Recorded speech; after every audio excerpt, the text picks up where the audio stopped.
প্রত্যেকটি অক্ষর, প্রত্যেকটি আয়াত, প্রত্যেকটি সূরা, গোটা কোরআন আল্লাহ রাজনীতি দিয়ে ভরে দিয়েছে।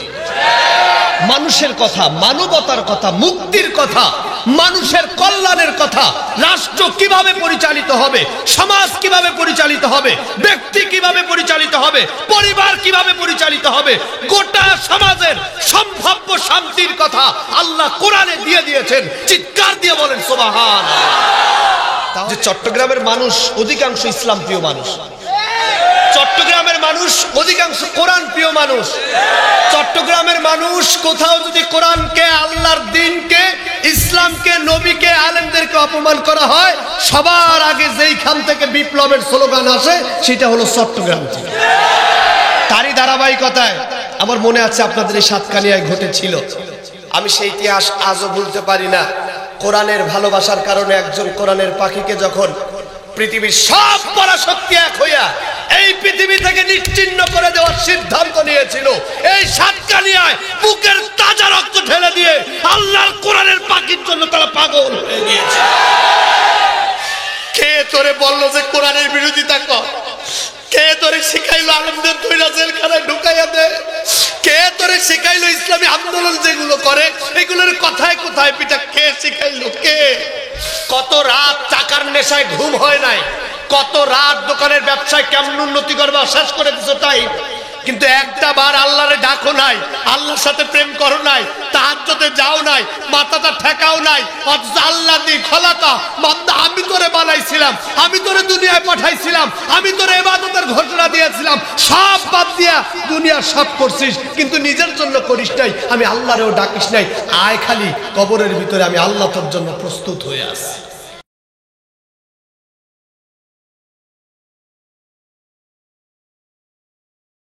السلام عليكم ورحمة الله وبركاته. بسم الله الرحمن الرحيم.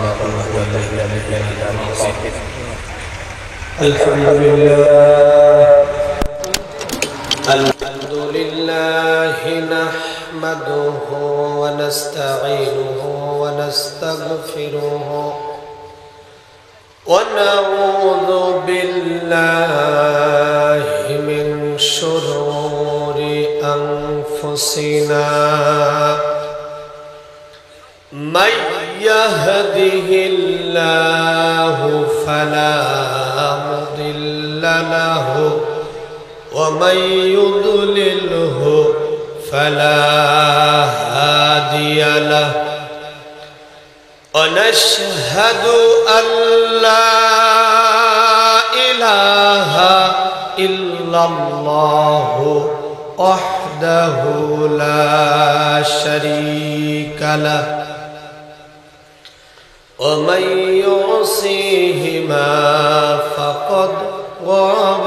أما بعد فقال الله تعالى في كلامه المجيد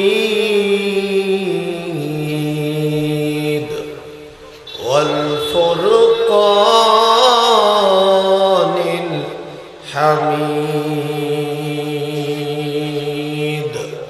সকলে আমার সাথে কণ্ঠটা ছেড়ে দিয়ে পড়ুন। أعوذ بالله من الشيطان الرجيم. بسم الله الرحمن الرحيم. الذي خلق الموت والحياة ليبلوكم أيكم أحسن عملا وهو العزيز الغفور. صدق الله العظيم.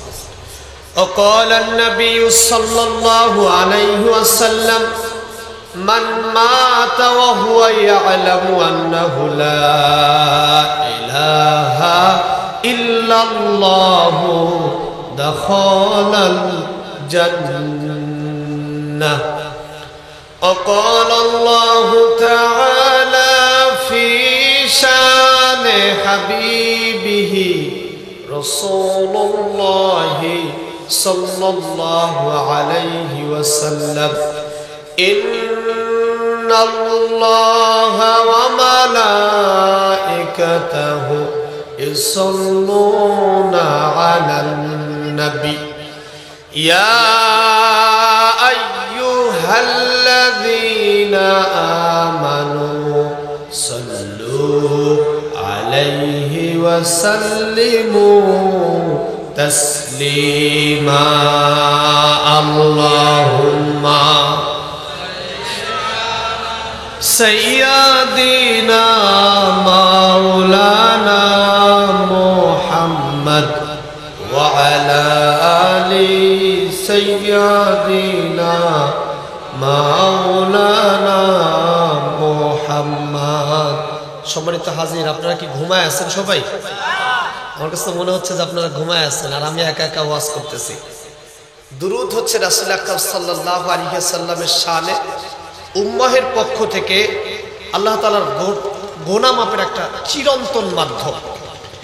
আল্লাহর পয়গম্বর বলেছেন পৃথিবীতে ওই দোয়া ততক্ষণ পর্যন্ত কবুল হবে না যতক্ষণ পর্যন্ত দোয়ার আগে নবীজির প্রতি দুরূদ প্রেরণ করা না হয়। চিৎকার দিয়ে বলেন সুবহানাল্লাহ। তাহলে দুরূদ শরীফ পড়ার সময় আপনারা কেউ কেউ মাথা ঘুরাচ্ছেন, কেউ ডানে তাকাচ্ছেন, কেউ আবার চুপ করে বসে আছেন। মনে হচ্ছে আপনাদেরকে বোমটম মাইরের পরে মুখ খোলানো লাগবে, এছাড়া মুখ খুলবেন না। আপনারা কি দুরূদ পড়তে চান তো? ইনশাআল্লাহ মনের আবেগ দিয়ে পড়তে চান তো? আল্লাহ কবুল করুক, বলেন আমিন। যদি দুরূদ পড়েন তিনটা সুসংবাদ পাবেন। কয়টা? একটু সবাই বলেন না কয়টা? এক নম্বর সুসংবাদ হলো নবীজি বলেছেন, যিনি পয়গম্বরের প্রতি ভালোবাসা, হৃদয়ের আবেগ উজাড় করে দিয়ে দুরূদ ও সালাম প্রেরণ করে, আল্লাহ রাসূল সাল্লাল্লাহু আলাইহি ওয়াসাল্লাম ১৫০০ বছর আগে ঘোষণা দিয়েছেন আল্লাহ তাআলা তার উপর রহমতের বর্ষণ বয়া দেয়। চিৎকার দিয়ে বলেন সুবহানাল্লাহ। দুই নম্বর, আল্লাহর পয়গম্বর বলেছেন, যিনি রাসূলের প্রতি দুরূদ ও সালাম প্রেরণ করেন, আল্লাহ রাসূল বলছেন আল্লাহ তাআলা তার সাগাইর আল কাবাইর দুইটা গুনাহ মাফ করতে থাকেন। এত আস্তে বললেন সুবহানাল্লাহ। তিন নম্বর, আল্লাহর পয়গম্বর বলেছেন আল্লাহ তাআলা মানুষকে 5টি মামলা দিয়েছেন। কয়টি? একটু বলেন না কয়টি? আল্লাহর মামলা সেই আদম আলাইহিস সালাম থেকে শুরু করে নির্ধারণ করা, এখন পর্যন্ত যেমন আছে তেমনই, পরিবর্তন হয় নাই। পৃথিবীর মামলার পরিবর্তন হয়, একজনকে সাধারণ মামলায় জেলে ঢুকাইয়া যুদ্ধ অপরাধী বলে চালাই দেওয়া যায়, কিন্তু আল্লাহ যে 5টা মামলা দিয়েছেন কখনো এই মামলা চেঞ্জ হয় নাই, ডাইভার্সন হয় নাই। আল্লাহর দেওয়া মামলা আদম আলাইহিস সালাম থেকে এই পর্যন্ত যেমন আছে কিয়ামত পর্যন্ত থাকবে, কোনো চেঞ্জ। আল্লাহ বলছেন এই 5টা মামলার শেষ মামলাটা হলো ফুলসিরাত। যারা রাসূলের প্রতি ভক্তি ভালোবাসা দিয়ে দুরূদ এবং সালাম প্রেরণ করবেন, আসসালাতু আলাইয়া নূরুন আলাস সিরাত, কাল কিয়ামতের ময়দানে ওই ফুলসিরাতের অন্ধকারের জায়গায় এই দুরূদ তার জন্য আলো হিসাবে অবতীর্ণ হয়ে যাবে। বলেন না সুবহানাল্লাহ। তাহলে একটু কি আবেগ দিয়ে ভালোবাসা দিয়ে দুরূদ পড়লে অসুবিধা আছে? কষ্ট হবে আপনাদের? আসুন আমাদের এই দেহ নামক অচল বডিটা পড়ে থাকুক। আজকে চট্টগ্রামের সাতকানিয়ার এই কেরানীহাটের এই জমিনে আমাদের অন্তরটা, আমাদের হৃদয়টা, আমাদের আত্মাটা চলে যাক সাইয়্যিদুনা নবিয়ুনা মুহাম্মদুর রাসূলুল্লাহ সাল্লাল্লাহু আলাইহি ওয়াসাল্লামের রওজাতুল আতাহারের সামনে। সকলে এই ধ্যান করবেন যে আমি রাসূলের রওজার ওই সবুজ গম্বুজের নিচে দাঁড়িয়ে আছি, আমি আমার কলিজার টুকরা হাবিবকে হৃদয়ের আবেগ দিয়ে দুরূদ ও সালাম প্রেরণ করছি। রাজি আছি তো ইনশাআল্লাহ? তাহলে মনের আবেগ খুলে পড়ুন, আল্লাহুম্মা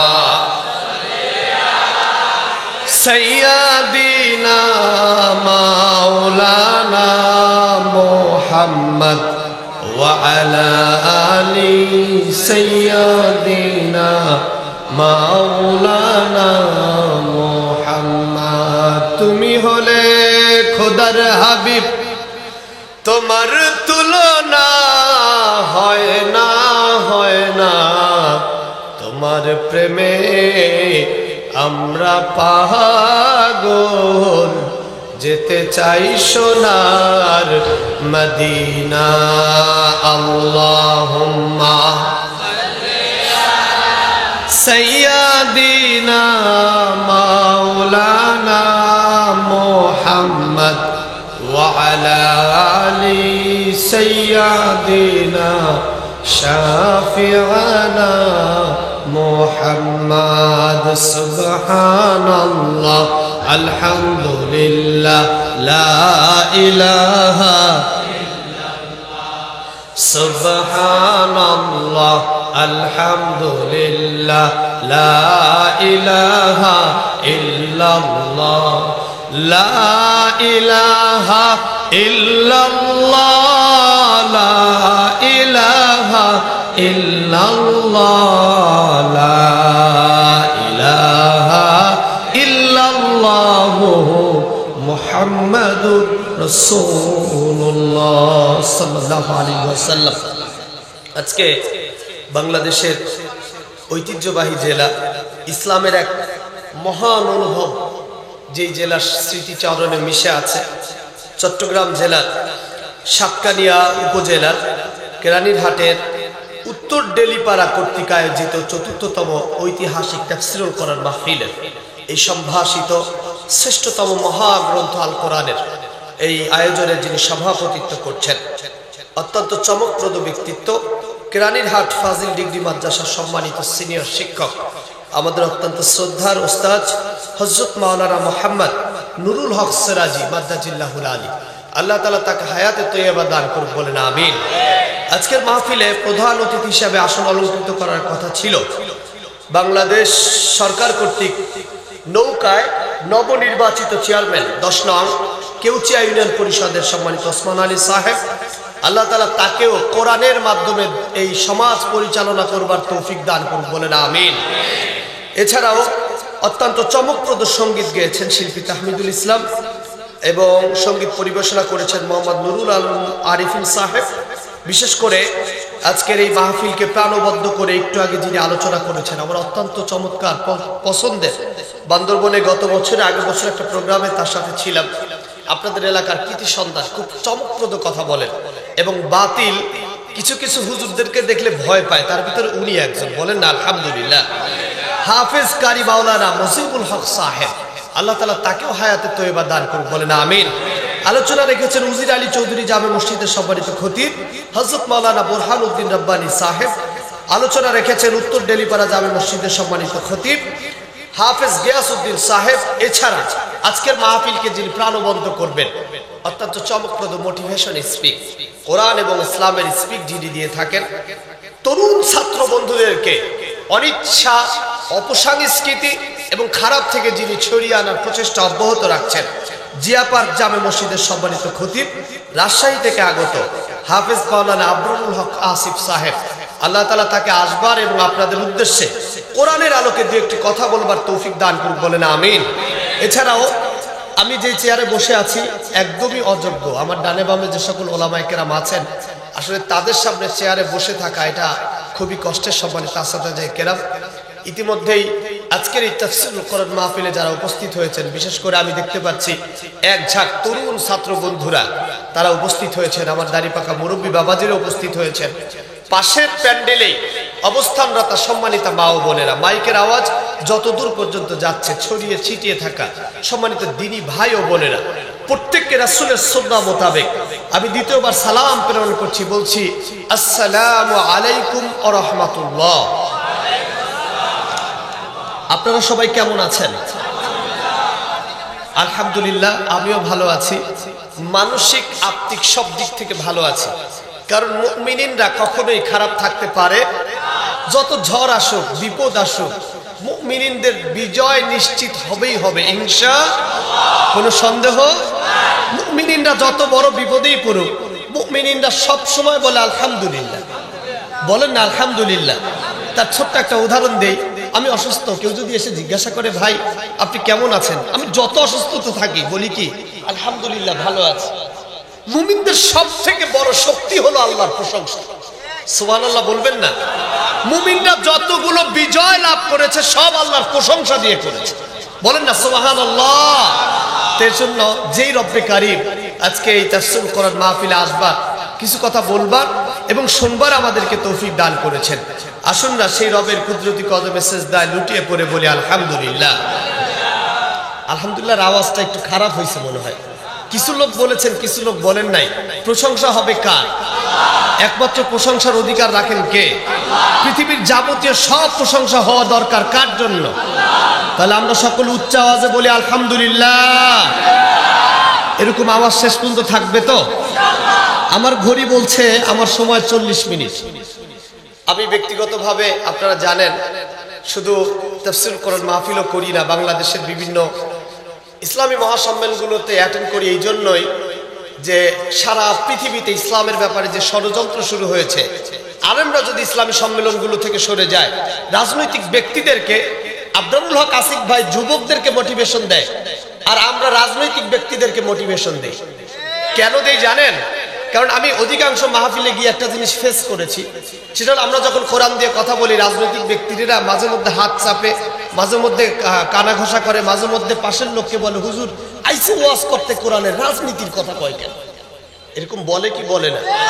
আমরা আবার ওই সকল রাজনৈতিক ব্যক্তিদের মোটিভেশন স্পিচ দিয়ে বলি শুনেন, আমরা এই কোরআনটা যখন পড়া শুরু করেছি, কোরআনটা যখন আমরা খুলেছি, শুরু থেকে শেষ পর্যন্ত তাকায় দেখেছি আল্লাহ কোরআনের প্রত্যেকটা অক্ষরে রাজনীতির কথা বলেছেন। সুবহানাল্লাহ বলতে মন চায় না? অনেক হুজুরেরা ভয় পায় যে হায় হায় কোরআনের কথা, না না না আমি রাজনীতির কথা বলবো না। কিন্তু হুজুর আপনি জানেন না আল্লাহ এই কোরআনের প্রত্যেকটি অক্ষর, প্রত্যেকটি আয়াত, প্রত্যেকটি সূরা, গোটা কোরআন আল্লাহ রাজনীতি দিয়ে ভরে দিয়েছে। মানুষের কথা, মানবতার কথা, মুক্তির কথা, মানুষের কল্যাণের কথা, রাষ্ট্র কিভাবে পরিচালিত হবে, সমাজ কিভাবে পরিচালিত হবে, ব্যক্তি কিভাবে পরিচালিত হবে, পরিবার কিভাবে পরিচালিত হবে, গোটা সমাজের সম্ভাব্য শান্তির কথা আল্লাহ কোরআনে দিয়ে দিয়েছেন। চিৎকার দিয়ে বলেন সুবহানাল্লাহ। তাহলে কোরআন নিয়ে যদি আমরা কথা বলি রাজনীতির কথা আসবেই, কোরআন নিয়ে কথা বললে রাষ্ট্রের কথা আসবে, কোরআন নিয়ে কথা বললে সংসদ কোরআন দিয়ে পরিচালিত হবে, সে কথা আসবেই। এটা কুচ্ছিনকালেও আটকানো যাবে না। যদি আটকাতে হয় কোরআনকে আটকাতে হবে। আর পৃথিবীর সমস্ত পরাশক্তি এক হয়েও আল্লাহর কোরআনকে কি আটকানো যাবে? আরো জোরে বলুন যাবে। পরিকল্পনাটা শুরু হয়েছিল ১৫০০ বছর আগে। আবু জাহেল, উতবা, লাইবা, সায়েবা একসাথে গোল মিটিং করে পুরো পরাশক্তি এক হয়ে গেছে, যেভাবে হোক কোরআনকে ঠেকাও। কোরআন আসলে রাজ্যের, রাষ্ট্রের লক্ষ হাজার কোটি টাকা চুরি করে সুইস ব্যাংকে পাঠানো যাবে। কোরআন যদি আসে চেয়ারম্যান ইলেকশন কইরা জনগণের রাস্তা খাইয়া ফেলানো যাবে। কোরআন যদি রাষ্ট্রের ক্ষমতায় আসে মিথ্যা, জুলুম আর অত্যাচারী মামলা দিয়া অন্যায় বিচার কারো উপরে করা যাবে। ষড়যন্ত্রটা শুরু হয়েছিল ১৫০০ বছর আগে। ষড়যন্ত্রের ধারাবাহিকতা এখনো চলছে, কিয়ামত পর্যন্ত চলবে। কিন্তু আল্লাহ বলছেন ইন্না নাহনু নাযালনা যিকরা ওয়া ইন্না লাহাফিজুন। আমার আল্লাহ বলছেন ও পৃথিবীর মানুষ শুনে নাও, এই কোরআন আমি মাসুম বিল্লাহর হাতে দেই নাই, এই কোরআন আমি বাংলাদেশের বড় বড় মুফাসসিরের হাতে দেই নাই, এই কোরআন মদিনার ইমাম আর খতিবের হাতে দেই নাই। পৃথিবীর কোন পরাশক্তি এই কোরআনকে পৃথিবী থেকে নিভাইতে পারবে না। কোরআনের হেফাজতের দায়িত্ব আমি আল্লাহ নিজে নিয়েছি। চিৎকার দিয়ে বলেন সুবহানাল্লাহ। এখন আপনারা যদি পারেন আল্লাহর চ্যালেঞ্জ কইরা কোরআন রে পারলে জমিন থেকে মিটাইয়া ফেলান চেষ্টা করেন। পৃথিবীর পরাশক্তিরা চেষ্টা করেছে, আপনারাও করবেন। আমাদের দায়িত্ব দেখব, পারলে মারবো নালে মাইর খাবো, অথবা চুপ করে থেকে আল্লাহ বলে ডাক দিয়ে বলবো আল্লাহ আপনি সাইজ করেন। ঠিক কিনা বলে? তার ছোট্ট একটা নমুনা ডক্টর মুরাদ হাসান। আল্লাহ দেখান না, দেখান না, দেখাইলে সারে। মানুষকে আল্লাহ মাঝে মধ্যে একটা ধাক্কা দেয়, ধাক্কা দিয়ে আল্লাহ বুঝাইতে চায় আমি আছি, আমি আছি। ডক্টর মুরাদ হাসানকে একটা ধাক্কা দিয়া পুরো পলিটিক্যাল লিডারকে আল্লাহ একটা সংকেত দিয়েছে, সাবধান হও, এখনো সময় আছে হেদায়াতের পথে ফিরে আসো, এখনো সময় আছে কোরআনের পথে ফিরে আসো। পৃথিবীর কোন পরাশক্তি মরার পরে তোমারে জান্নাত জাহান্নাম নির্ধারণ করতে পারবে না। আমি আল্লাহ যদি না দেই, ডক্টর মুরাদ হাসান রে দিয়ে শিক্ষা দিয়েছি, তুমিও ফিরে আসো, আর যদি ফিরতে না পারো ডক্টর মুরাদ হাসানের থেকেও খারাপ পরিস্থিতি তোমাদেরও হবে।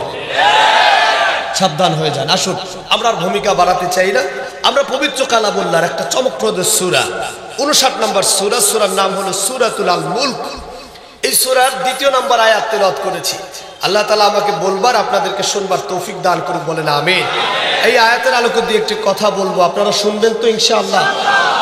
কিছু লোক বললো ইনশাআল্লাহ, আর কিছু লোকের বলার দরকার নাই, বাকিরা বাড়ি চলে যাবেন, থাকবেন তো?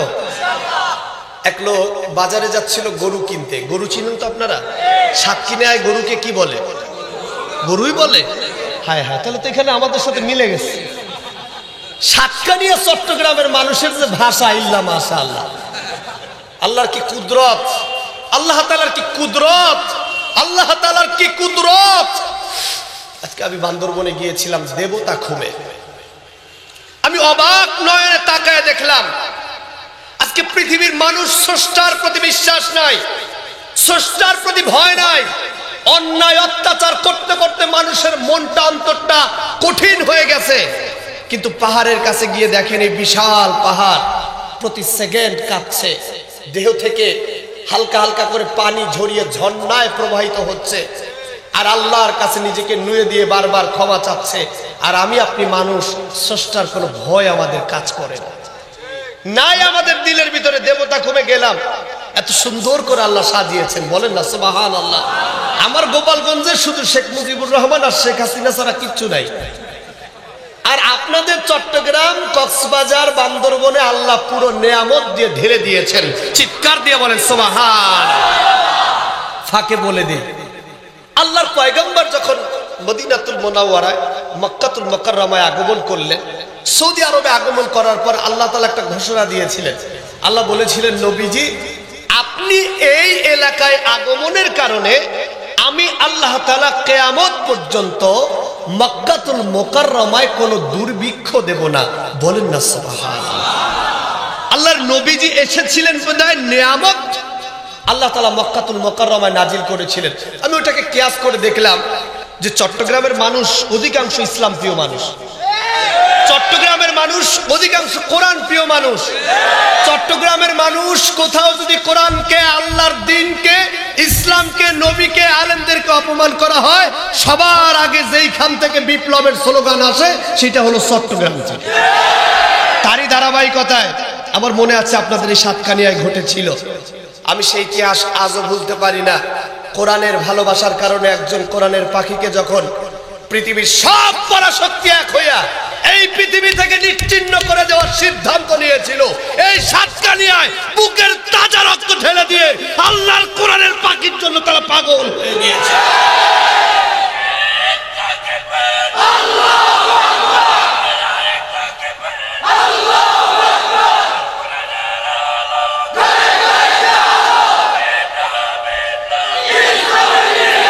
হাজিরিন, হাজিরিন, এই তাজা রক্ত শুধু 1-2 জন ভাইকে শহীদি তামান্না দেবে না। আমার নবীজি বলেছেন, এই শহীদি তামান্নাকে যারাই সাপোর্ট করবে আল্লাহ কাল কিয়ামতের ময়দানে তাদেরকেও জান্নাত দিয়ে দেবেন। এর জন্য আমার কাছে আমি কিয়াস করে দেখলাম যে সাতকানিয়া, বান্দরবন, কক্সবাজারে আল্লাহ এই জন্যই নিয়ামত দিয়েছেন, কারণ এরা ইসলামকে জীবনের থেকে বেশি ভালোবাসে। সুবহানাল্লাহ বলতে মন চায় না? আমি মাসুম বিল্লাহর গোপালগঞ্জে যাওয়ার কোনো ইন্টারেস্ট আপনাকে নাই, কিন্তু আমি মাসুম বিল্লাহ মাহফিল করবো রাতে, তারপরেও দেবতা খুন দেখতে গিয়েছে। আল্লাহ বলতেছেন, ইসলামরে যারাই ভালোবাসবে তাই না ওই এলাকায় এনে আমি তাদেরকে বাধ্য করে ছাড়ব। সুবহানাল্লাহ বলতে মন চায় না?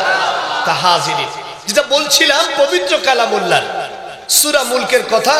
তবে এর মাঝে একটা গল্প আপনাদেরকে শোনাতে চেয়েছিলাম, যে আপনার এলাকার ভাষা আর আমার এলাকার ভাষা এক, কথা বলে না, এক, পার্থক্য আছে না? এই সাতকানিয়াতে কিছুদিন আগে একটা প্রোগ্রাম করছিলাম, পূর্ব মহলিয়া না কি যেন এলাকাটার নাম, মাহালিয়া। ওখানে যখন যাচ্ছিলাম আমি আর ডক্টর ফাইজুল হক স্যার একসাথে যাচ্ছি, তা আপনাদের দুটো যুবক কথা বলতেছে। ডক্টর ফাইজুল হক সাহেব অনেক সময় তাকায় এরপরে বলছে, বেটা একটু দয়া করে বাংলা ভাষায় কথা বল। কি বলতেছে? একটু দয়া কইরা বাংলা ভাষায় কথা বল। তুই যে ভাষা বলিস আমিও বুঝি না, মাসুমও বোঝে না, গালি দেস না ভালো বলিস। সুবহানাল্লাহ বলতে মন চায় না।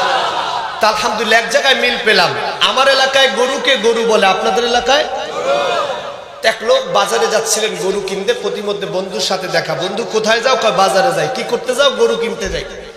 তো লোকটা বন্ধুকে ডাক দেবো, সাহেব বেটা তুমি বাজারে যাও গরু কিনতে, ভালো কথা, বলো ইনশাআল্লাহ গরু কিনতে যাই। তুমি না মুসলমানের সন্তান, ভবিষ্যৎ কাজে ইনশাআল্লাহ বলতে হয়, এটা তুমি জানো না? লোকটা বলছে, বেটা আমার পকেটে টাকা আছে, বাজারে গরু আছে, ইনশাআল্লাহ বলবো কেন? বন্ধুর মেজাজ খারাপ হয়ে গেছে, যা তোর ইনশাআল্লাহ বলা লাগবে না, বাজারে যা। লোকটা যেই বাজারে ঢুকেছে, ওই যে পকেট মার রহমাতুল্লাহ আলাইহি, চিনেন আপনারা?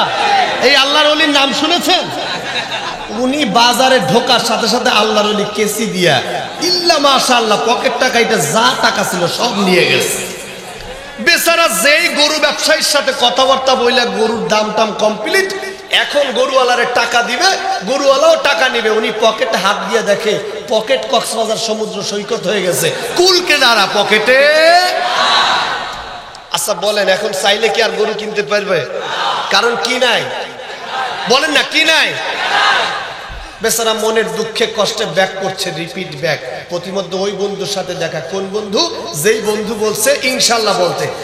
বেটা কিরে, তোর পকেটে টাকা আছে, বাজারে গরু আছে, গরু না কিনে আসলি কেন? কয় বন্ধু বইল না, ইনশাআল্লাহ টাকা চুরি হয়ে গেছে। কি বলছে বলেন? আচ্ছা বলেন, এখন ইনশাআল্লাহ বললে কি আর কাজ হবে? একটু বলেন না, কাজ হবে? কিন্তু আল্লাহ তাআলার পয়গম্বর সাইয়্যিদুনা নবিয়ুনা মুহাম্মাদুর রাসূলুল্লাহ সাল্লাল্লাহু আলাইহি ওয়াসাল্লাম ১৫০০ বছর আগে পৃথিবীর মানুষকে জানিয়ে দিয়েছেন, গুনাহগার উম্মতের ভিতরে কোন বান্দা যদি ভবিষ্যৎ কাজ করতে গিয়ে ইনশাআল্লাহ বলতে ভুলে যায়, অতঃপর যদি ওইটা শুধরে নেয়, ওই ভবিষ্যৎ কাজটাকে বাস্তবায়ন করবার জন্য আল্লাহ তার কুদরতি হাতে এই কাজের দায়িত্ব নিয়ে নেয়। তাহলে শেষ পর্যন্ত আলোচনা শুনবেন তো? ইনশাআল্লাহ ওয়াজ কইরেও ইনশাআল্লাহ শোনানো গেল না, দেখছেন? একটু জোরে বলেন না ইনশাআল্লাহ। আল্লাহ কবুল করুক, বলেন আমিন। হাজিরিন, সূরা মুলক, সূরা মুলকের ২য় নম্বর আয়াত। আসুন আল্লাহ কি বলেছেন আগে শুনে নেই। আল্লাহ তাআলা বলেন, আল্লাযী খালাকাল মাউতা ওয়াল হায়াত লিয়াবলুয়াকুম আইয়ুকুম আহসানু আমালা ওয়া হুয়াল আজিজুল হাকীম। আকাশ এবং জমিনের মালিক, পৃথিবীতে লক্ষ কোটি গ্রহ তারার মালিক, সর্বভৌম ক্ষমতার একমাত্র মালিক। তাবারাকাল্লাযী বিয়াদিহিল মুলক। আল্লাহ বলছেন সর্বভৌম একমাত্র ক্ষমতার মালিক কে? কিন্তু আমাদের দেশে কিছু আল্লাহর ওলি আছে, বলে সর্বভৌম ক্ষমতার মালিক নাকি জনগণ। আছে না? না। আমি শুধু এইটুকু বলতে চাই, মাথার মগজের ভিতরে ঢোকান। হিন্দু যদি নামাজ পড়ে, হিন্দু যদি রোজা রাখে, হিন্দু যদি হজ করে, তার হজ নামাজ রোজা কবুল হবে? আর যারা সর্বভৌম ক্ষমতার মালিক জনগণরে মনে করে, উনিও যদি নামাজ পড়ে, রোজা রাখে, হজ করে, আমি মাসুম বিল্লাহ ফতোয়া দিয়ে গেলাম, আপনার নামাজও কবুল হবে না। কারণ আল্লাহ বলেছে, আফাতুমিনুনা বিবাদিল কিতাব ওয়া তাকফুরুনা বিবাদ। কোরআনের একটু অংশ মানবা, আর একটু অংশ যদি না মানো, একটা অক্ষর, একটা আয়াত, একটা সূরা যদি ছেড়ে দাও, আমি আল্লাহ ঘোষণা দিয়ে দিচ্ছি তোমার ঈমান থাকতে পারে না। আর যার ঈমান নাই, ও যতই টুপি পড়ুক আর তাসবিহ পড়ুক, ওর নাম মুসলমানের খাতায় থাকতে পারে না। তাহলে সর্বভৌম ক্ষমতার মালিক কে? আর জোরে বলুন কে? শাহাদাত আঙ্গুল উঁচু করে বলেন কে? সেই আল্লাহ তাআলা বলছেন, আল্লাযী, যিনি, সুবহানাল্লাহ বলবেন না, আল্লাযী, যিনি। আল্লাহ চাইলে এখানে বলতে পারতেন আনা, আমি। আল্লাহ সেটা বলে নাই। আল্লাহ বলছেন আমার পৃথিবীতে কিছু বান্দা আসবে, তারা কোরআনকে বলবে এটা মানুষ বানাইছে, তারা বলবে এই কোরআন মানুষ তৈরি করেছে। আল্লাহ বলছেন কোরআন যে মানুষ তৈরি করে নাই, এর জন্য আমি আল্লাহ তাআলা সাহিত্যের চমৎকার একটা ব্যাকরণ ঢুকাইয়া দিছি, আনালা লাগাইয়া আমি আল্লাহ আল্লাহ দি লাগাইয়া দিছি। আল্লাযী যিনি খলাক সৃষ্টি করেছেন, খেয়াল করে শুনবেন, খলাক খলাক খলাক খলাক। আল্লাহ বলছেন যিনি সৃষ্টি করেছেন, সৃষ্টি করেছেন কে? আরো জোরে বলুন কে? আল্লাহ বলছেন খলাকা, সৃষ্টি করেছি।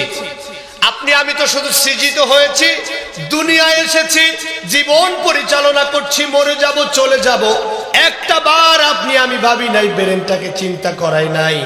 আল্লাহ বলছেন কোরআনটাকে তো আমি দুনিয়ায় খতমের জন্য দেই নাই, কোরআনটাকে আমি জানাজার জন্য দেই নাই, কোরআনটাকে মৃত্যু মানুষের দোয়ার জন্য আমি আল্লাহ দেই নাই। আল্লাহ বলছেন আফালা ইয়াতাদাব্বারুনাল কুরআন, বান্দা কোরআনটারে দিয়েছি গবেষণা করবার জন্য। আল্লাহ বলছেন কোরআন দিয়েছি গবেষণা করবার জন্য। আর আমার দেশের কিছু হুজুরেরা কোরআন রে বানাইছে খতমের কিতাব, আছে না? আমার দেশের কিছু হুজুরেরা কোরআন রে বানাইছে জানাজার কিতাব, আমার দেশের কিছু হুজুরেরা কোরআন রে বানাইছে নামাজের কিতাব। কয় কোরআন থাকবে মসজিদে, কোরআন থাকবে মাদ্রাসায়, কোরআন থাকবে হুজুরের দাড়িওয়ালা আর টুপিওয়ালাকে ভিতরে, কোরআন সংসদে আসবে কেন? আমি বলি ব্যাককলের বাচ্চা, পুরো দেশকে যদি শান্তিতে ভরতে হয় কোরআন সংসদেই আনা লাগবে। কোরআন যদি সংসদে আসে ধর্ষণ চলবে? কোরআন যদি সংসদে আসে অন্যায় বিচার চলবে? কোরআন যদি সংসদে আসে 100 ধর্ষণ কইরা যেই ছেলেটা মিষ্টি খাওয়াইলো তার বিচার যে আপনারা করলেন না, আর কোরআন প্রচার করার কারণে একজনের মিথ্যা মামলা দিয়া আজকে জেলখানায় কত বছর আটকাইয়া রেখেছেন, এমন অন্যায় বিচার কোরআন থাকলে করতে পারতেন না। আল্লাহ বলছেন আফালা ইয়াতাদাব্বারুনাল কোরআন। এই তরুণ যুবকেরা আপনারা খেয়াল করে শুনেন, শুধু কোরআনটাকে বাসার তাকে ঝুলাইয়া রাখেন না, কোরআনটাকে হাফেজরা শুধু পড়ে পড়ে মুখস্থ করে খতম তারাবি দেয়, কিন্তু আপনি একটা বার দেখেন নাই আল্লাহ কোরআনে কত সুন্দর করে বলেছেন আফালা ইয়াতাদাব্বারুনাল কোরআন, কোরআন দিয়েছি গবেষণার জন্য, গবেষণা করো। খলাকা সৃষ্টি করেছেন। মুমিন যখন কোরআনের কথা শোনে ওয়াংসিতু চুপচাপ করে শোনে, বাতিল শক্তি যদি মুমিনকে গুলি করে যাত্রাও করে দেয়, একটা মুমিন আল্লাহর কোরআন থেকে সরে যায় না। নারে তাকবীর, আল্লাহু আকবার, আল কোরআনের আলো, আল হাদিসের আলো। হাজিরিন, আল্লাহ বলছেন খলাকা সৃষ্টি করেছেন কিভাবে? এবার খেয়াল করে শোনেন। গবেষণা তো করেন নাই, খালি পৃথিবীতে আসছেন, সৃষ্টি হয়েছেন, চুপচাপ করে কাজ করছেন, মরে যাবেন। আল্লাহ বলছেন শোনো, তোমার বাবার মেরুদণ্ডের পিছনে ব্যাকবোন। আজকে land of science, man of science, technician, technology বলছে তোমার বাবার পিছনের এই মেরুদণ্ডের ঠিক পিছনে একটা ব্যাকবোন আছে। এই ব্যাকবোনের ভিতরে অনেক পানি জমা আছে, ওই পানি থেকে 4-5 ফোঁটা পানি আমি তোমার বাবার পেট থেকে বীর্যকণা হিসাবে বের করে মায়ের পেটের ভিতরে ঢোকায় দিছি।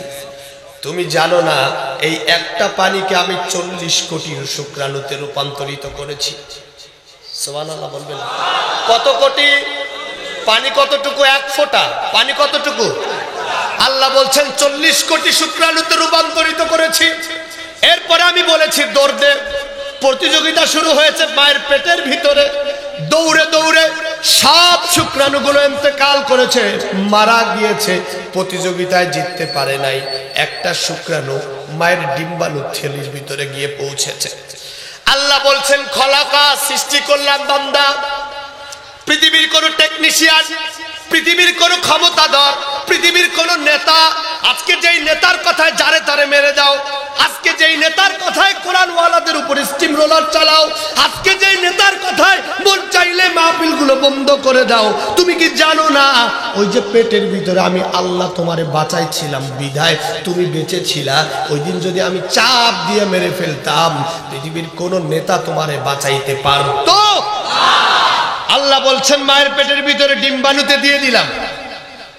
এরপরে আস্তে আস্তে করে পৃথিবীর সব মানুষেরা কত কিছুর উপরে ছবি অঙ্কন করেছে, গিনিস বুকে উঠেছে এই কক্সবাজারের বালুর উপরে ছবি অঙ্কন, কিন্তু আজ পর্যন্ত কেউ দেখাইতে পারবে না পানির উপরে কেউ ছবি অঙ্কন করেছে।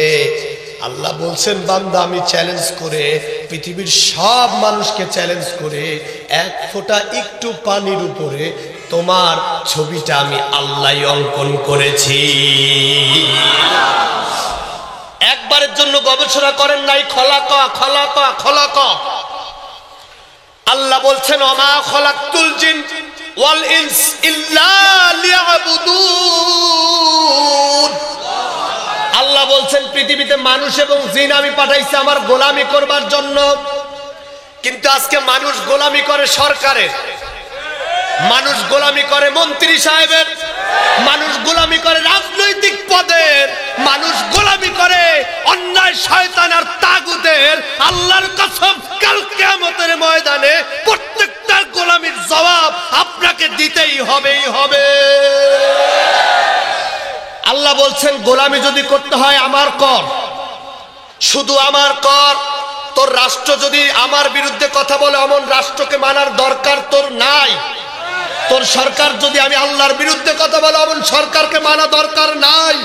তোর হুজুর যদি আমি আল্লাহর বিরুদ্ধে কথা বলে এমন হুজুরে মানা দরকার নাই। তোর পীর যদি আমি আল্লাহর বাহিরে নতুন ধর্ম বানাইতে চাই, ওই পীররে জুতা পেটা কইরা সাইজ করে দিবি, আমি আল্লাহ তোরে সেই অর্ডার দিয়ে দিয়েছি। আল্লাহ বলছেন আল্লাহ দিয়ে খলাক, বান্দা সৃষ্টি করলাম কেমনে জানো? এক ফোঁটা পানির উপরে আমি ছবি অঙ্কন করলাম। কেমন হাত হবে, কেমন নাক হবে, কেমন চোখ হবে। ও তরুণ যুবকেরা, মোটিভেশন স্পিক খোঁজো, আজকে শুনো। তুমি যে চেহারা নিয়ে একটা মেয়েকে প্রপোজাল করো, একটা বার ভাবো নাই চেহারাটা কে দিলেন? একটা বার চিন্তা করো নাই, মাথার ভিতরে গবেষণা করো নাই? আমি মাসুম বিল্লাহ প্রত্যেকটা মাহফিলে মাঝে মধ্যেই বলি, প্রেম করো, দুনিয়ার সব কাজ খারাপ কাজ করো, কোনো আপত্তি নাই, কিন্তু সব কিছুর ঊর্ধ্বে যদি আল্লাহরে ভালোবাসো, পুরো দুনিয়া তোমার গোলামি করতে বাধ্য হয়ে যাবে। আজকে তরুণ যুবকেরা আমাদের কাছে আসে, হুজুর ভাল লাগছে, কি করতাম? আছে না? কথা বলেন আছে না নাই? অনেকে আছে অভাবগ্রস্ত, হুজুর অভাবগ্রস্ত, টাকা নাই পয়সা নাই, কি করতাম? অনেকে আছে হুজুর বিপদ আপদ ছাড়েই না, কি করতাম? ব্যবসা ভালো নয়, কি করতাম? আমি আপনাদেরকে ছোট্ট একটা পরামর্শ দিয়ে যাই, ব্রেনটাকে খোলেন, মাথাটাকে উঁচা করেন, অন্তরটাকে শীতল করেন, আর মাসুম বিল্লাহর এই ছোট্ট টিপসটা নিয়ে যান। আল্লাহর কসম আপনি যা চাবেন আল্লাহ আপনাকে তাই দেওয়ার ওয়াদা করেছে। মুহাম্মাদুর রাসূলুল্লাহ বলছে, শোনো, বিপদে পড়ে গিয়েছো, পিসাবের কাছে যাওয়ার দরকার নাই, হুজুরের কাছে যাওয়ার দরকার নাই। আপনাদের চট্টগ্রামে একটা সংস্কৃতি, খালি মাজারে যায়, আছে না নাই?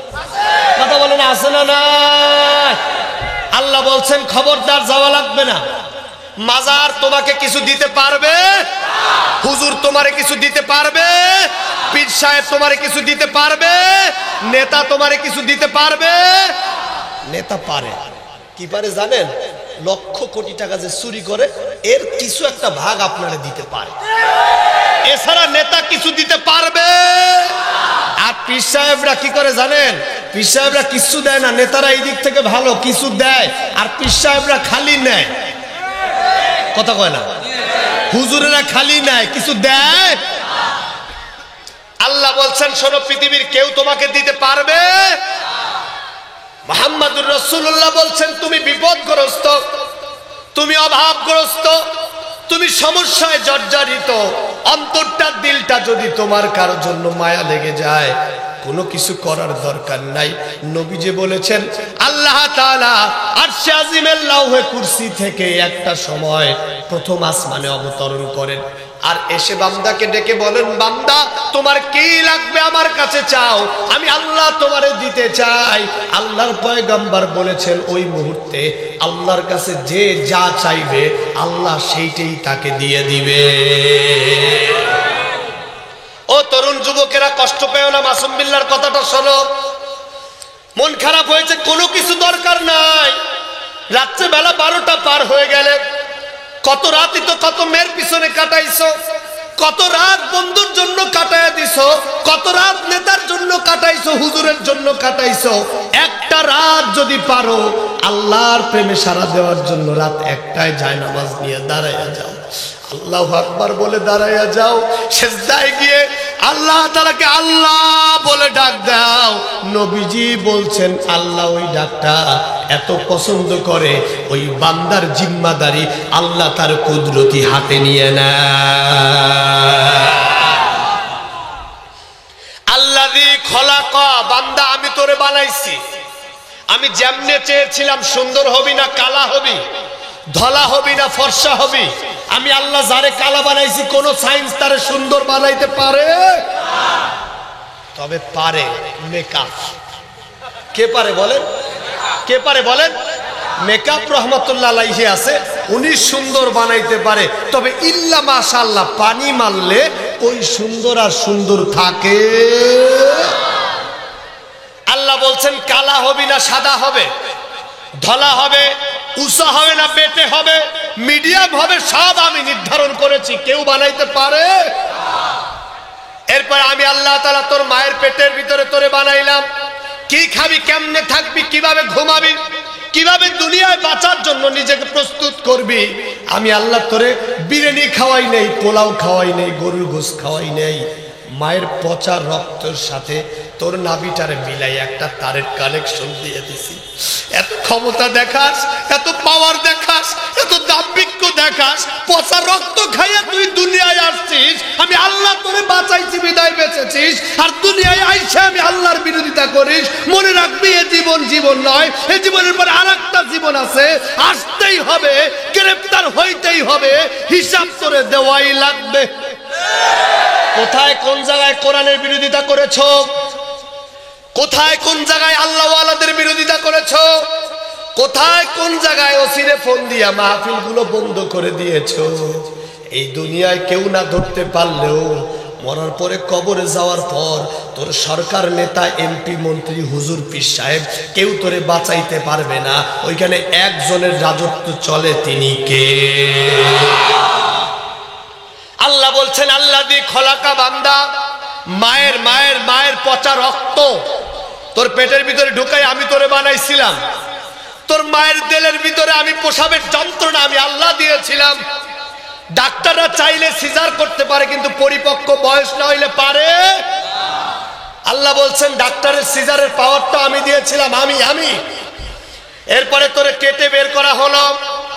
দুনিয়ায় আসার পরে সব মানুষ চিন্তিত, যদি তুই মুখ দিয়ে একটু কান্না করিস মানুষগুলো বুঝে যায় যে তুই ভালো আছিস।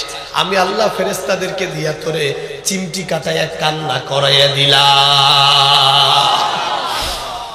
তুই কাঁদার পরে সবাই খুশি, তুই কাঁদলি আর সবাই হাসে।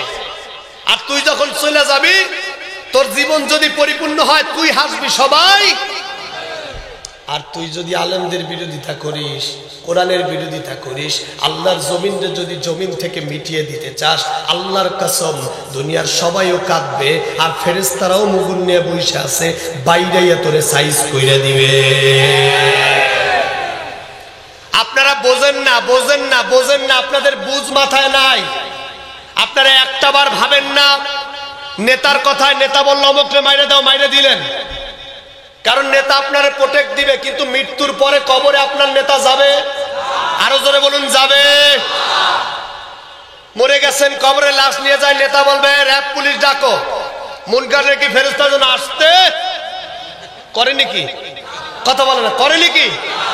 করলে আলহামদুলিল্লাহ। যদি নেতায় আকাম করতে বইলা, কোরআনের বিরোধিতা করতে বলে, ইসলামের বিরোধিতা করার পরে যদি নেতা কবরে তোরে প্রোটেক্ট দেয়, আমারে প্রোটেক্ট দেয়, আমি ওই নেতার পক্ষে আছি। কিন্তু মরার পরে নেতা তোমারে একা কবরে রাইখা এসে বলবে তুই শেষ, আর একজনের বানাবো সন্ত্রাস, আর একজনের বানাবো গুন্ডা, তোরে রাইখা দিয়ে আসলাম, তোরই যাব তুই দে। আছে না নাই? কথা বলে না, আছে না নাই? আল্লাহ বলছেন শোনো বান্দা, একটাবার ভাবো, একটাবার চিন্তা করো। আপনারাও চিন্তা করেন, এই মুহূর্তে যদি আমি আপনি দুনিয়া থেকে চলে যাই, আপনার আমার জন্য দুনিয়ার কোনো কিছু কি থেমে থাকবে?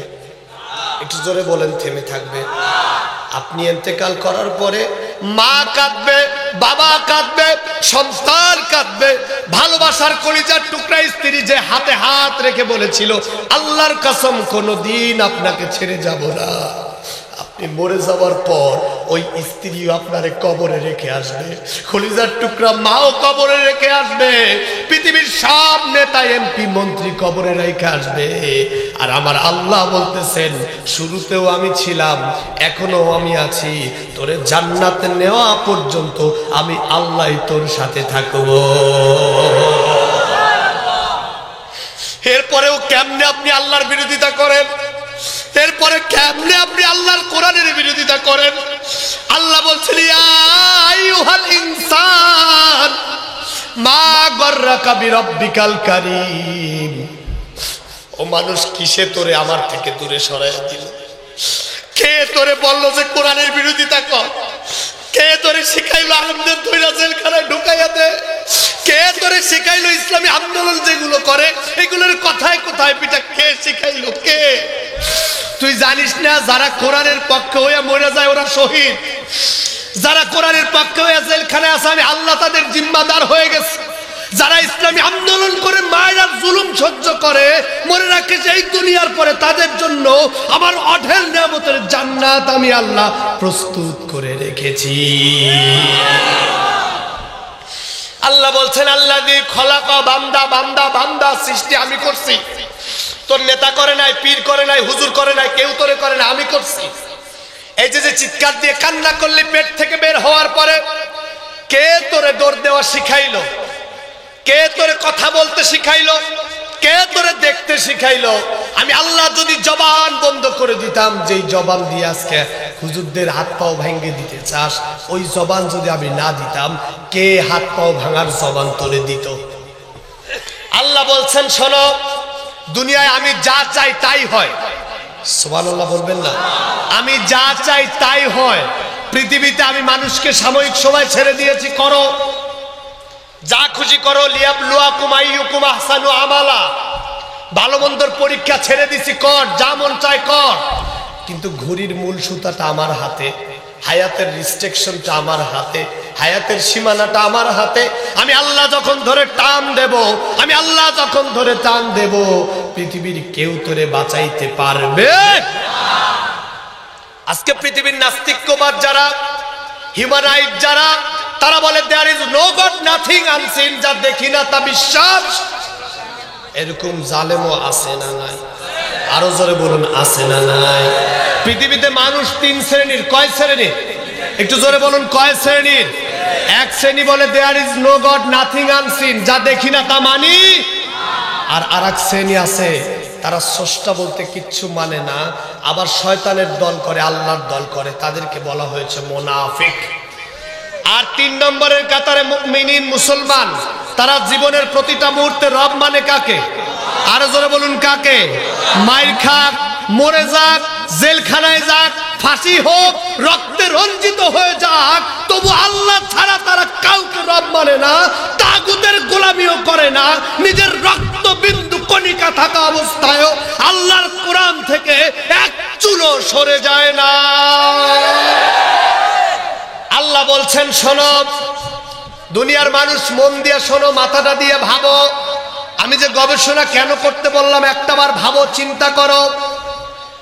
পৃথিবীতে যত মানুষ দুনিয়ায় এসেছে সব অস্বীকার করা যায়, কিন্তু একটা মানুষও পাবেন না যে মৃত্যুকে অস্বীকার করতে পারে। কথা বলেন, আছে নাকি? আছে নাকি? পৃথিবীর কেউ বলবে যে আমি মরবো না, সারা জীবন বাইচে থাকবো? বলার সুযোগ আছে? হিন্দু হোক, বৌদ্ধ হোক, মুমিনিন হোক, মুনাফিক হোক, কাফের হোক, প্রত্যেকে মৃত্যুকে মরে যেতেই হবে, এটা মানতে বাধ্য। আর আমি মাসুম বিল্লাহ বলি, মৃত্যুর পরে যদি কিয়ামত না থাকে, মৃত্যুর পরে যদি আখিরাত না থাকে, কবরের ভিতরে যদি মুনকার নাকির ফেরেশতা না আসে, তুমিও বাঁচলা, আমিও বাঁচলাম। কিন্তু যদি মুনকার নাকির ফেরেশতা আসে আর কিয়ামত যদি হয় আর রবের সামনে যদি হিসাব দেওয়া লাগে, কত রাত ইসলামের বিরোধিতা করেছো, প্রত্যেকটার হিসাবের রেকর্ড এইরকম ক্যামেরায় আছে না না? আল্লাহ বলছেন মৃত্যু এমন একটা থ্রেড আমার পক্ষ থেকে, RAB, police, army, BDR, doctor, ambulance দিয়ে ঘেরাও করে রাখছো, কিন্তু আমার আজরাইল এমন পাওয়ার আমি আল্লাহ দিছি, ওর ভিতর থেকে জানটা টান দিয়ে নিয়ে আসবে, পৃথিবীর কোনো পরাশক্তি আটকাইতে পারবে না। আর সব ঘেরাও দিয়ে রাখছো, প্রস্তুত ফাঁসির মঞ্চ, স্বাক্ষরও হয়ে গেছে, কিন্তু আমি আল্লাহ যখন চেয়েছি ফাঁসি হবে না, পারো নাই দিতে, পারো নাই দিতে, পারো নাই। এরপরেও যদি শিক্ষা না হয়, আল্লাহর কসম কেউ আপনাদেরকে শিখাইতে পারবে না। আল্লাহ বলছে শোনো, খেয়াল করো, মাথাটাকে মগজ ধরাও। মানুষের মরে যাওয়ার পর ইতিহাস গবেষণা করো। ডক্টর জিল্লুর রহমান, বাংলাদেশের রাষ্ট্রপতি, নাম শুনেছেন আপনারা? চিনেন ভদ্রলোককে? এই বাংলাদেশের সর্বোচ্চ ক্ষমতার মালিক ছিলেন। এই জিল্লুর রহমানের সামনে অ্যাম্বুলেন্স, পিছনে অ্যাম্বুলেন্স, ডান পাশে ডক্টরের গাড়ি, বাম পাশে ডক্টরের গাড়ি, সামনে পুলিশের গাড়ি, পিছনে পুলিশের গাড়ি, সামনে র্যাবের গাড়ি, পিছনে র্যাবের গাড়ি। একটাই কারণ, জিল্লুর রহমানরে যেন কেউ মাইরা ফেলতে না। জিল্লুর রহমানের এলাকায় কিশোরগঞ্জ মিঠামাইনে গিয়েছিলাম, তার ভাইয়ের একটা দাওয়াতে।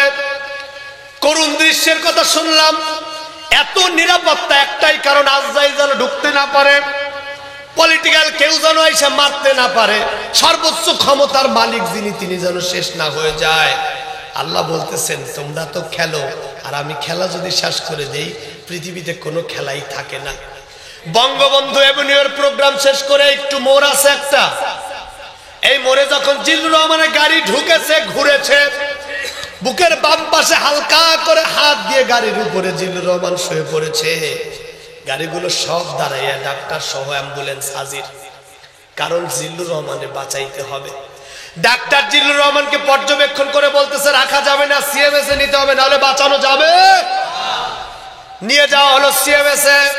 সিএমএস এর ডাক্তার অবজার্ভ করে বলল এই দেশে জিল্লুর রহমানের চিকিৎসা নাই, নিয়ে যাও সিঙ্গাপুরে। জিল্লুর রহমানকে সিঙ্গাপুরে নিয়ে যাওয়া হলো। সিঙ্গাপুরের ডাক্তারেরা হাতের এই রক্তকণিকা ধরে কত সময় অপেক্ষা করলেন। এরপরে একটা কথাই ঘোষণা দিলেন, স্রষ্টা যাকে নিয়ে গেছে, পৃথিবীর কোন ডাক্তার তারে বাঁচাইতে পারে না। ভাবেন না, গবেষণা করেন না। কোথায় আজকে জিল্লুর রহমান? কোথায় আজকে আল্লামা আহমদ শফি? কোথায় বাংলাদেশের উলামায়ে কেরাম, হক্কানি পীর? সবাই চলে গেছে, আপনি আমরা আমাদের গতিতে চলতেছি। আমিও আপনি একদিন চলে যাব এই দুনিয়া থেকে। দুনিয়ার গতিতে চলবে, কিন্তু আপনার আমার আমলনামায় যা হিসাব আছে, প্রত্যেকটার হিসাবের জবাব দিতে আছে না না? আল্লাহ বলছেন দুনিয়ায় কতজনের জন্য কত কিছু করো, নিজের জন্য কিচ্ছু করো নাই। রবের সাথে তোমার প্রেম নাই। কত রাত মেয়েদের জন্য কাটায় দিছো, কত রাত টাকার নেশায় ঘুম হয় নাই, কত রাত দোকানের ব্যবসায় কেমন উন্নতি করবা শেষ করে দিছো টাইম, কিন্তু একটা বার আল্লাহরে ডাকো নাই, আল্লাহর সাথে প্রেম করো নাই, তাহাজ্জুদে যাও নাই, মাথাটা ঠেকাও নাই। অথচ আল্লাহ দি খলাকা, বান্দা আমি তোরে বানাইছিলাম, আমি তোরে দুনিয়ায় পাঠাইছিলাম, আমি তোরে ইবাদতের ঘোষণা দিয়েছিলাম, সব বাদ দিয়া দুনিয়ার সব করছিস, কিন্তু নিজের জন্য করিস নাই, আমি আল্লাহরেও ডাকিস নাই। আয় খালি কবরের ভিতরে, আমি আল্লাহ তোর জন্য প্রস্তুত হয়ে আছি, আমি আল্লাহ তোর জন্য প্রস্তুত হয়ে আছি। আল্লাহ দি খলাকা, আল্লাহ বলছেন আমি বানাইছি তোরে। দুনিয়ায় যদি বাঁচতে হয় আমার জন্য বাঁচবি, আর যদি মইরা যাইতে হয় কার জন্য? মইরা যাইতে হয় কার জন্য? একটু জোরে বলেন না, কার জন্য? রাজনৈতিক নেতার জন্য গুলি খাও, মরে যাও, নেতা তোমারে বাঁচাবে না। হুজুরের জন্য গুলি খাও, মরে যাও, হুজুর খালি ইন্না লিল্লাহ দোয়া পড়া দিয়ে কবরের ভিতরে রেখে দিয়ে হুজুরও শেষ। পীর সাহেবের জন্য মইরা গেছো, পীর সাহেব একটা বিশাল দোয়া করে দিয়ে শেষ। আল্লাহ বলতেছেন কেউ তোরে জান্নাত আর জাহান্নাম নির্ধারণ করতে পারে না। যদি আমার জন্য মরিস, আমার জন্য জীবনটা কোরবান করে দিস, আমি আল্লাহ ওয়াদা দিলাম জান্নাত আমি আল্লাহ তোরে দান করে দিব। আল্লাযী খালাকা, এরপরে আল্লাহ বলছেন আল মাউতা ওয়াল হায়াত, সুবহানাল্লাহ বলবেন না? আল্লাহ বলছেন আল মাউতাল হায়াত, খেয়াল করে শুনবেন, মাথাটাকে কাজে লাগান। মাউত মানে মৃত্যু, হায়াত মানে জীবন। আগে জীবন না আগে মৃত্যু? কেমনে মৃত্যু আগে? কে কইছে মৃত্যু আগে? তুই যদি মরাই আগে হোস তাহলে আমি জীবিত থাকলি কেমনে? উল্টা পাল্টা কয়। দুনিয়ায় আগে মৃত্যু না আগে জীবন? কথা বলে না। আগে কি? সবাই বলেন আগে কি? কিন্তু আল্লাহ এখানে কেন আগে মাউত লাগায় পরে হায়াত লাগাইলেন? শুধু কোরআন পড়েন, একটাবার ভাবেন না আল্লাহ কোরআনে কি বলেছেন, কি বলতে চেয়েছেন। আজকে নামাজ পড়ি আমরা, আল্লাহর যতগুলো ইবাদতের ভিতরে শ্রেষ্ঠতম ইবাদত হচ্ছে নামাজ। সুবহানাল্লাহ বলবেন না? আল্লাহ যতগুলো ইবাদত দিয়েছে শ্রেষ্ঠ ইবাদত হলো নামাজ। যত অন্যায় কাজ করো, যত খারাপ কাজ করো, যত অপরাধের কাজ করো, নামাজ যদি কোনো বান্দা কন্টিনিউস করে, আল্লাহ নিজে বলছেন ইন্নাস সালাতা তানহা আনিল ফাহশাই ওয়াল মুনকার। আনিল ফাহশাই ওয়াল মুনকার। নামাজ ছাড়িস না। রাজনৈতিক লিডার হ, নামাজ ছাড়িস না। জনগণের লক্ষ টাকা মাইরা দিতেছিস কিন্তু নামাজ ছাড়িস না। নামাজ যদি থাকে কখনো না কখনো আল্লাহ তোরে খারাপ কাজ থেকে বাঁচাইয়া দিতে পারে। কিন্তু আমরা আজকে নামাজের কাছেও যাই না, অথচ রাসূল বলেছেন সালাতু বাইনা ফারকুল মুমিনিনা ওয়াল কাফির। নামাজ হচ্ছে এমন একটা ইবাদত মুমিন এবং কাফেরের মাঝখানে পার্থক্য করে দেয়। নামাজ হচ্ছে এমন একটা ইবাদত, বান্দা যখন সেজদায় লুটাইয়া পড়ে আল্লাহর বান্দার মাঝখানে কোনো ফাঁকা থাকে না। কবরের ভিতরে যখন বান্দাকে রাখা হয়, জিজ্ঞাসা করা হয় মান রব্বুক। যেই বান্দা নামাজ পড়েছে আল্লাহ মুনকার নেকির ফেরেশতারে ডাক দিয়ে বলে ও মুনকার নেকির ফেরেশতা, এই বান্দা দিনে প্রত্যেকবার ঘোষণা দিয়েছে আল্লাহ সর্বশ্রেষ্ঠ, আল্লাহ সর্বশ্রেষ্ঠ, আল্লাহ ছাড়া কোনো রব নাই, আল্লাহ ছাড়া কোনো ইলাহ নাই। আজকে কবরের ভিতরে আমার এই বান্দারে কেমনে তুই প্রশ্ন করিস? আমি আল্লাহ বান্দার হইয়া বলে দিচ্ছি এই বান্দার রব হলো আমি আল্লাহ। নামাজ এমন একটা ইবাদত, কখনো ভাবেন নাই খালি পড়েছেন। রোজা যদি কেউ অসুস্থতার কারণে রাখতে না পারে, এতিমরে খাওয়াইলে রোজা মাফ। হজ করতে পারবেন না, অসুস্থ আছেন, আর একজনের হজে পাঠাইলে হজের হক আদায়। কিন্তু নামাজ এমন একটা ইবাদত, উলামায়ে কেরামদের কাছে জিজ্ঞাসা করেন তুমি দাঁড়াইয়া নামাজ পড়তে পারো না, হুকুম হলে বসে নামাজ পড়ো। বৈশা নামাজ পড়তে না পারো, শুয়ে নামাজ পড়ো। শুয়েও যদি না পারো ইশারায় পড়ো, তবু নামাজ ছেড়ে দিও না। শুধু নামাজ পড়েন না, বুঝেন না। আল্লাহ বলছেন বান্দা শোনো, আমি যে মৃত্যুর থ্রেট তোমারে দিলাম, কেন দিলাম? তোমার সেজদায় যদি কপালে দাগ থাকে, তোমার সাথে যদি আল্লাহর কানেকশন থাকে, সেজদায় যদি রবের সাথে প্রেম হয়, কোন মুমিন বান্দা মৃত্যুকে ভয় করতে পারে। আর যারা কাফের তারা 24 ঘন্টায় মৃত্যুকে ভয় পায়, আছে না নাই? কথা বলেন আছে না নাই? বাড়ির চালের উপর একটা ডাব পড়ছে, কাফের সেটা উঠে দৌড় দেয়, হায় হায় কেটে যেন বোম ফুটে দিছে, আছে না নাই? আল্লাহ মাঝে মধ্যে দেখবেন শেষ রাত্রে 2-3 বার ভূমিকম্প দিছে, দিছে কি দেয় নাই? যেগুলো কাফের উড্ডা মুড্ডা জামা কাপড় খুইলা হাফ প্যান্ট পইরা দৌড় দিছে, না জানি বিল্ডিং ভাঙ্গা পড়ে, আছে না না? আর মুমিনিন যারা তারা দৌড় দেয় নাই, সালাতে দাঁড়ায় গেছে, আল্লাহ যদি মরে যায় এইটা দিয়ে চাপা দাও, সেজদায় পড়ে চাপা দাও, আমার জন্য তোমার জান্নাত পেয়ে যায়। চিৎকার দিয়ে বলেন সুবহান। আল্লাহর জন্য থ্রেট করছেন আল্লাযীনা আল্লাযী খলাকাল মাউতা ওয়াল হায়াত। বান্দা খেয়াল করে শোনো, পৃথিবীর সব সত্যকে অস্বীকার করা যায়, কিন্তু মৃত্যুকে অস্বীকার করা যায়। মৃত্যু হবেই হবে, হায়াতের কোনো গ্যারান্টি নাই, কিন্তু মৃত্যুর গ্যারান্টি আছে না নাই? আরো জোরে বলুন আছে না নাই? এই হায়াত এবং মৌতের মাঝখানের কমিউনিকেশন আল্লাহ তাআলা বলছেন লিয়াবলুয়াকুম আইয়ুকুম আহসানু আমালা। বান্দাই হায়াত এবং মৃত্যুর মাঝখানের সময় হলো পরীক্ষা। এক্সাম দুনিয়ায় ছেড়ে দিয়েছি, হাত পা দিয়েছি, ঠ্যাং দিয়েছি, নাক দিয়েছি, চোখ দিয়েছি, ঠোঁট দিয়েছি, রাজনীতি করার ক্ষমতা দিয়েছি, কোরআন দিয়েছি, আমি অর্ডার করেছি কোরআনের রাজনীতি কর। আপনি কোরআনের রাজনীতি করবেন কি করবেন না এই দায়িত্বটা আপনার উপরে ছেড়ে দিয়েছি। আপনি যদি কোরআনের রাজনীতি করেন, ওয়ানবুদুনি হাযা সিরাতুম মুস্তাকিম, আমি আল্লাহ ঘোষণা দিলাম যদি কোরআনের রাজনীতি করো তাহলে তুমি এই যে সিরাতের পথে আসলা। আর কোরআনের রাজনীতি যদি না করো তাহলে বোঝা যাবে তুমি শয়তানের তাগুদের দালাল হয়ে গেছো। আল্লাহ বলছেন এই বিবেকটা আমি দিয়েছি পরীক্ষার হল বানাইয়া। আমি আল্লাহ মাঝে মধ্যে পরীক্ষা নেই। ইন্নাল্লাযীনা ক্বালু রাব্বুনাল্লাহ সুম্মা ইসতাকামু, সুবহানাল্লাহ বলবেন না? একটু জোরে বলেন না সুবহানাল্লাহ। আল্লাহ কি বলছে খেয়াল করে শোনেন, গবেষণা করেন।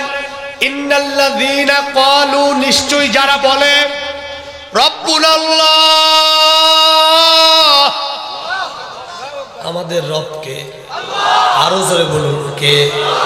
রাজনীতিতে রবকে, অর্থনীতিতে রবকে, সমাজনীতিতে রবকে, আইন নীতিতে রবকে, ধর্মনীতিতে রবকে। আল্লাহ বলছেন এই যে স্বীকারোক্তি দিলা, এই স্বীকারোক্তি দেওয়ার পরে তোমার উপরে স্টিম রোলার চালানো হলো, তোমার জেলে দিয়ে দেওয়া হলো, তোমার বিরুদ্ধে 10টা মামলা হলো, তোমাকে আমেরিকার প্রেসিডেন্ট বাইডেন বোম মাইরা উড়াইয়া দেওয়ার হুমকি দিল। এরপরও সুম্মাস্তাকামু, যারা স্বীকার করে অতঃপর ইস্তেকামাত করে দাঁড়াইয়া যায়, মারবি মার, মইরা যাইতে রাজি আছি, তবু আল্লাহরে রব না মাইনা অন্য কারো গোলামি করতে পারবো না। এরকম আছে না নাই? কথা বলেন আছে না নাই?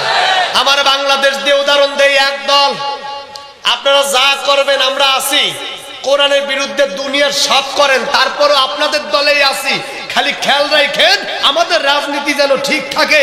আর একদল বলছে কোরআনের বিরুদ্ধে একটা কথা বলবেন ছাড়বো না, কোরআনের বিরুদ্ধে একটা আইন পাশ করবেন ছাড়বো না, মারতে চান মেরে ফেলেন, জেলের জিন্দা যান জেলে নেন, কোরআনের বিরুদ্ধে একটা কথা বললে পায়ের তলা ঠেলে চিপ্পাটা ঠেলে ছিঁড়ে ফেলে দেব। এমনও ক্ষমতাশীলী, এমনও পাওয়ার হুজুর আমার সমাজে আছে না না? আল্লাহ বলছেন এরাই সফল কাম, উলাইকা হুমুল মুফলিহুন। বান্দা দুনিয়ার সব মানুষ যদি একজনের সফল বলে আর আমি আল্লাহ যদি বলি ও সফল না, আর দুনিয়ার সবাই যদি বলে বিফল আর আমি আল্লাহ যদি বলি সফল, আমি আল্লাহর কথাই থাকবে। আল্লাহর পয়গম্বর বলেছেন মান মাতা হুয়া ইয়ালামু আন্নাহু লা ইলাহা ইল্লাল্লাহু দাখালাল জান্নাহ। খালি হাদিস বললেন, কোরআনের আয়াত বললেন, কিন্তু জান্নাত কত কাছে একবার হিসাব করলেন না। আমি ছোট্ট একটা পরীক্ষা আপনাদেরকে নেই। রাগ করতেছেন? কষ্ট পাচ্ছেন? সময় আর বেশি নাই, অল্প সময়, পরীক্ষা নেই। আপনাদের মধ্যে কে আছেন যারে আমরা প্রধানমন্ত্রী শেখ হাসিনারে বুঝাইয়া বইলে টেলে, যেহেতু আমাদের গোপালগঞ্জের লোক, আগামীকালকে প্রধানমন্ত্রী থেকে নামাইয়া আপনারে প্রধানমন্ত্রী বানায় দেবো, বিনিময়ে বলবেন আল্লাহ ছাড়া আর একজন ইলাহ আছে। কি কথা বলেন? নাউজুবিল্লাহ। কি হলো? আপনি প্রধানমন্ত্রী হবেন কালকে, এই যে কয়জন আজকে এলাকায় আপনার বিরোধিতা করে, কালকে প্রধানমন্ত্রী হয়ে র‍্যাব পুলিশদের ধইরা ঘরের ভিতরে নিয়ে আচ্ছা তোরে কেসান কেসাবেন। পাওয়ার আপনার। একবার খালি বলেন যে আল্লাহ ছাড়া আরেকজন ইলাহ আছে, বলবেন না? কথা বলে না, কেউ নাই। আগামীকালকে এই যে ক্ষমতার লোভ দিলাম, আগামীকালকে আমি তো টাকা নিয়ে আসি নাই, আগামীকালকে আমার ব্যাংক অ্যাকাউন্ট থেকে 1 লক্ষ টাকা দেব, দাঁড়ায় খালি বলবেন আল্লাহ ছাড়া আর একজন ইলাহ আছে। কি বলেন? মাথা ঠিক আছে মিয়া? একবার বললে 1 লাখ। নাই, কেউ নাই, কেউ নাই। এই চট্টগ্রামের সব থেকে সুন্দর 4 জন মেয়েকে বাইসাইনা সাদ্দাতের মতো খুঁজা হুর বানাই আপনার সাথে বিয়ে দেব, একবার বলবেন আল্লাহ ছাড়া আরেকজন ইলাহ আছে? আরে ভাবে না যুবকরা কি হইছে বেটা, রাস্তায় দিয়ে যারে তারে পাইলে ইফটিজিং করো, একবার আর সুন্দর সব থেকে সুন্দর মায়েরা এনে দেব। কি একবার স্বীকার করো আল্লাহ ছাড়া আরেকজন ইলাহ আছে, তাও স্বীকার করবা না, তো পরের মায়ের ইফটিজিং করো কেন? আপনারা কষ্ট পাবেন না। আজকে হুজুরেরা যত আছে সব স্টেজে উঠা নারীর পর্দা করে, নারীর পর্দার ওয়াজ, নারীরা ঘরে থাকবে, বোরকা পরবে, এইটা করবে ওইটা করবে, কত ওয়াজ আছে না নাই? কিন্তু এক হুজুরও কয় না নারীদেরকে যেমন আল্লাহ পর্দার বিধান দিয়েছেন, পুরুষের চোখ নারীরা উলঙ্গ থাকলে ওই দিকে যাবে না, এই নির্দেশনাও আমার আল্লাহ দিয়েছে। একটা মেয়ে পর্দা করে না ও জান্নাতে যাবে না জাহান্নামে যাবে, ডিসিশন আল্লাহ নেবেন। কিন্তু পর্দা করে না বিদায় তাকাইয়া চোখ গরম কইরা আই লাভ ইউ বলার অধিকার আপনারা কে দিয়েছে? পাইলেন কোথায়? আপনি যদি এই কাম করেন আপনিও অপরাধী। কথা বলেন। চোখকে হেফাজত করার অর্ডার দিয়েছেন কে? আরো জোরে বলুন কে? সমাজে পর্দার কথা আসলেই খালি নারীদের উপরে চাপায় দেওয়া হয়। আমি মাসুম বিল্লাহ কখনো এ কথা বলি না। নারীরা হলো দুনিয়ার জন্য আল্লাহর পক্ষ থেকে রহমত। হুজুরেরা বসা আছে, জিজ্ঞাসা করেন আল্লাহর পয়গম্বর বলেছেন একজন পুরুষ যদি দুনিয়ায় আসে আমার কোনো কথা নাই, দুইজন পুরুষও যদি দুনিয়ায় আসে আমার কোনো কথা নাই, তিনজন পুরুষও যদি দুনিয়ায় আসে আমার কোনো কথা নাই, কিন্তু একটা কন্যা সন্তান যখন দুনিয়ায় আসে আমি পয়গম্বর বলছি তার পিতা মাতা জান্নাতে যাবে। দুইজন কন্যা সন্তান যখন দুনিয়ায় আসে তার পিতা মাতাও জান্নাতে যাবে, আর তিনটা কন্যা সন্তান যার ঘরে আসবে তার পিতা মাতা আমি নবী মুহাম্মদুর রাসূলুল্লাহর সাথে জান্নাতে যাবে। আমাদের সমাজে কিছু ব্যাককল, বেয়াকুব, নাদান, মূর্খ কিছু স্বামী আছে, শ্বশুর আছে, শাশুড়ি আছে, কন্যা সন্তান হইলেই কয় কিরে তোর পেটে কি খালি মাইয়া পোলা দেখোস না? আছে না নাই?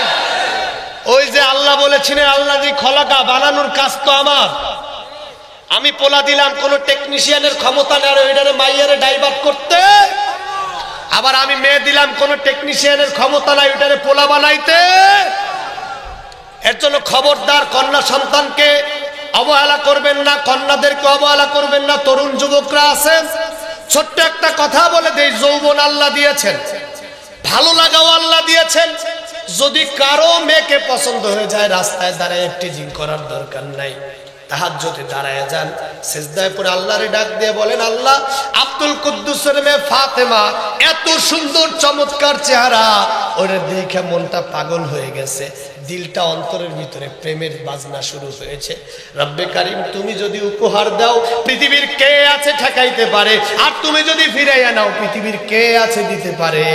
আমি গুনাহগার উম্মত, ওই মেয়েটাকে আমার জীবন সঙ্গিনী হিসাবে চাই। আমার আল্লাহ বলছেন যদি কল্যাণ হয় আমি আল্লাহ তোরে দেওয়ার ওয়াদা করলাম। তাহলে চারটা সেরা সুন্দরী নারী পেলেও আপনারা বলবেন না যে আল্লাহ ছাড়া আরেকজন ইলাহ আছে? বলবেন না? এবার তাহলে শোনেন, মান মাতা হুয়া ইয়ালামু আন্নাহু লা ইলাহা ইল্লাল্লাহু দাখালাল জান্নাহ। জোরে বলেন না সুবহানাল্লাহ।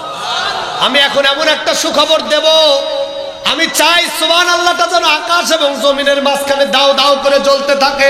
রাজি আছেন তো? রাজি আছেন তো?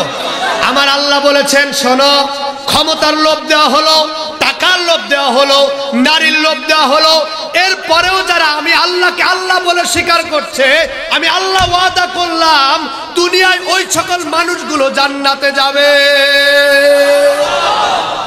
সম্মানিত হাজির, অনেক কথা বলেছি, আয়াতের আলোচনা শেষ করতে পারি নাই। সর্বশেষ আয়াতের শেষ অংশটুকু হলো অহুয়াল আজিজুল গফুর।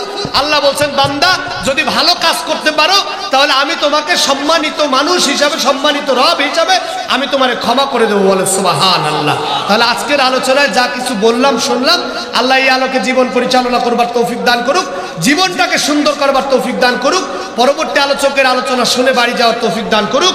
সকলে বলেন আমিন। ওয়া আখিরি দাওয়ানা আলহামদুলিল্লাহি রাব্বিল আলামিন। আসসালামু আলাইকুম ওয়া রাহমাতুল্লাহ।